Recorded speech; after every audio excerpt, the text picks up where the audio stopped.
Suatu ketika Rasulullah Shallallahu Alaihi Wasallam bersabda di dalam khutbah beliau. Apa sabda Rasulullah di dalam khutbahnya? Ahlul jannah salasa. Kata baginda Rasulullah Shallallahu Alaihi Wasallam, penduduk surga itu ada 3 kelompok. Lalu siapa 3 kelompok itu? Atau kemudian orang yang memiliki 3 sifat. Sifat yang pertama adalah zu sultanin muqsitin mutasaddiqin muwafiq. Yang pertama, di antara orang yang Allah masukkan ke dalam surga adalah seorang pemimpin. Maka kalau berbicara tentang pemimpin, Rasulullah Shallallahu Alaihi Wasallam menyebutkan secara sederhana, kullukum ra'in wa kullukum mas'ulun an ra'iyatih. Masing-masing kalian itu pemimpin dan kalian akan dimintai pertanggungjawaban atas apa yang kalian pimpin. Lalu kemudian pemimpin dan apa yang kemudian Allah Subhanahu wa taala berikan kepada yang bersangkutan tak lain dan tak bukan adalah amanah. Lalu pemimpin mana yang kemudian menjadi penghuni surga yang disebutkan oleh baginda Rasulullah sallallahu alaihi wasallam yang punya ciri-ciri yang pertama muqsid. Muqsid itu pemimpin yang adil. Makanya 1 di antara 7 orang yang Allah berikan naungan fi yaumin la zilla illa zilluh, pada hari di mana tak ada tempat bernaung melainkan naungan Allah Subhanahu wa taala, salah satunya adalah imamun adilun, pemimpin yang adil. Maka pemimpin yang adil, selain dia di padang mahsyar Allah berikan naungan, ternyata dia 1 di antara penghuni surga Allah Subhanahu wa taala. Selain adil, mutasaddiq, pemimpin yang bersangkutan itu juga merupakan pemimpin yang rajin bersedekah. Jadi bukan hanya sekedar adil, tapi kemudian mencontohkan bagaimana menjadi pemimpin yang loyal, menjadi pemimpin yang kemudian mudah bersedekah, menjadi pemimpin yang dermawan. Maka pemimpin yang berdermawan ini sudah dicontohkan oleh bagaimana dermawannya Abu Bakar radhiyallahu anhu, bagaimana dermawannya Sayyidina Umar dan Sayyidina Utsman radhiyallahu anhum. Inilah yang kemudian Rasulullah sallallahu alaihi wasallam sebutkan di dalam khutbah, 1 di antara penghuni surga, sifatnya di dunia dia Allah percaya sebagai pemimpin, saat dia menjadi pemimpin dia berlaku adil, saat dia menjadi pemimpin dia juga menjadi orang yang bersedekah.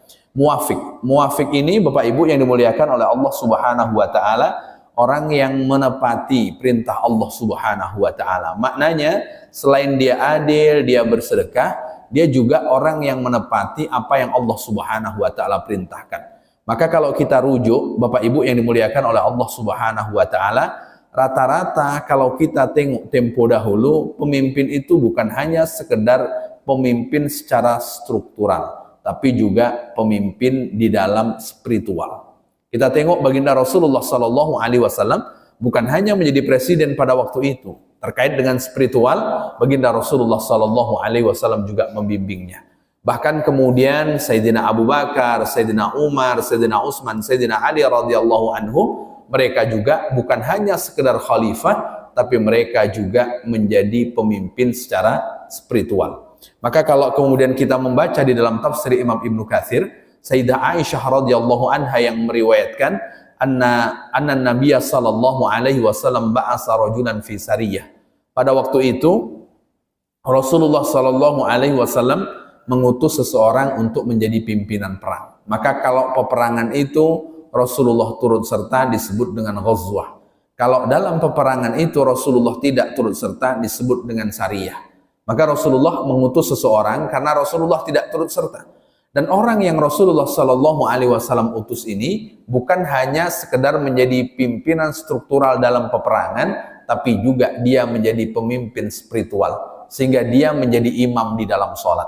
Hanya saja saat dia menjadi imam di dalam sholat, setiap rakaat kedua beliau membaca surat Al-Ikhlas. Dan ini tak pernah dicontohkan oleh baginda Rasulullah Shallallahu Alaihi Wasallam. Asal rakaat kedua dia baca surat Al-Ikhlas. Asal rakaat kedua dia baca surat Al-Ikhlas. Karena ini tak pernah dicontohkan oleh Rasulullah, falamma raja'u, ketika mereka pulang dari peperangan, akhirnya mereka datang kepada Rasulullah sallallahu alaihi wasallam mengadukan perihal pimpinan perang dan pimpinan spiritualnya. Kalau sholat asar rakaat kedua, dalam sholat jahrnya dia selalu membaca surat Al-Ikhlas. Asar rakaat kedua surat Al-Ikhlas. Asar rakaat kedua surat Al-Ikhlas. Dan tak pernah membaca surat yang lainnya selama menjadi pimpinan perang. Karena itu dilaporkan kepada baginda Rasul. Dan Rasulullah SAW ketika mendapatkan laporan, menarik Bapak Ibu, Rasulullah SAW tabayyun terlebih dahulu. Jadi Rasulullah itu ketika menerima pengaduan tidak langsung kemudian memberikan tanggapan terhadap aduan yang sampai kepada beliau. Beliau tabayyun terlebih dahulu.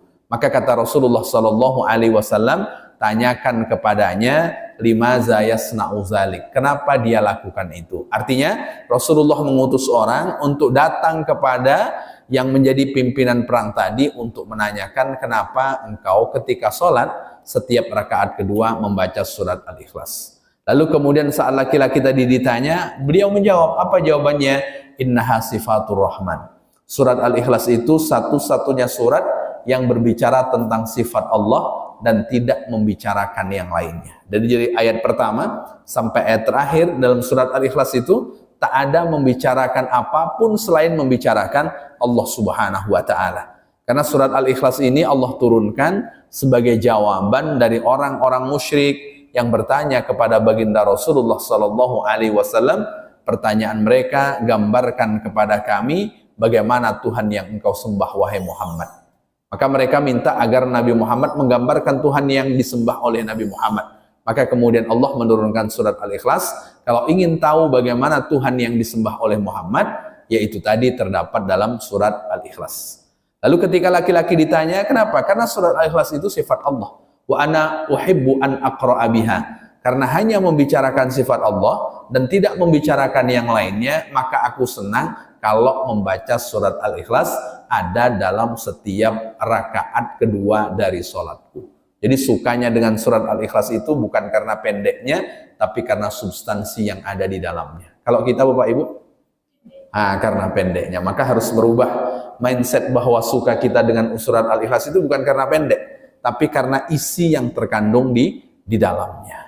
Contoh sederhana beginilah Bapak Ibu. Kalau kita sholat maghrib, apalagi sedang berpuasa, kalau imam membaca surat An-Naba, kira-kira gimana rasanya Bapak Ibu?